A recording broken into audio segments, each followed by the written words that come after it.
వెడలను రాముడు కోదండము గొని కౌశుకుతో సౌమిత్రిని దోడ్కొని బ్రహ్మ వెంట నా సచ్చులవోలే మునివరుని వెంట ఇరువురు సాగిరి అమ్ముల పొదులు రెండేసి ధరించి మూడు పడగల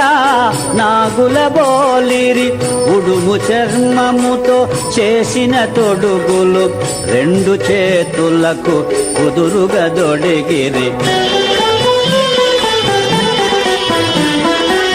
సరయూ నది పవిత్ర నీరముల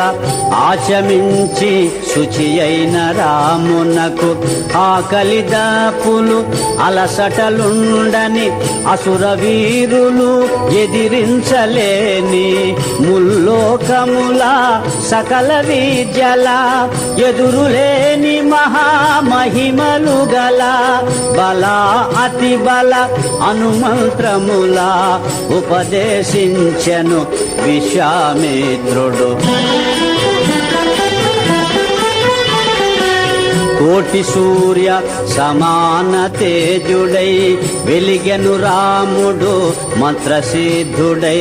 గురువందనాది కార్యములన్నీ సాయంకాలమే ముగించుకొని సరయూ నది దక్షిణ తీరమున తృణములతో శ్రద్ధలు పరచుకొని గురువచనములే లాలన కాగా రాజసుతులు నిద్రించిరి హాయిగా శ్రీ హనుమాను గురుదేవులు నాయద పలికిన సీతారామ కథ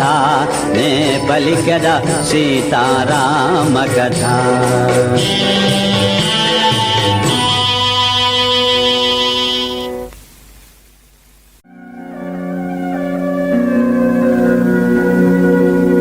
శ్రీ హనుమాను గురుదేవులు నాయద పలికిన సీతారామ కథ నే పలికద సీతారామ కథ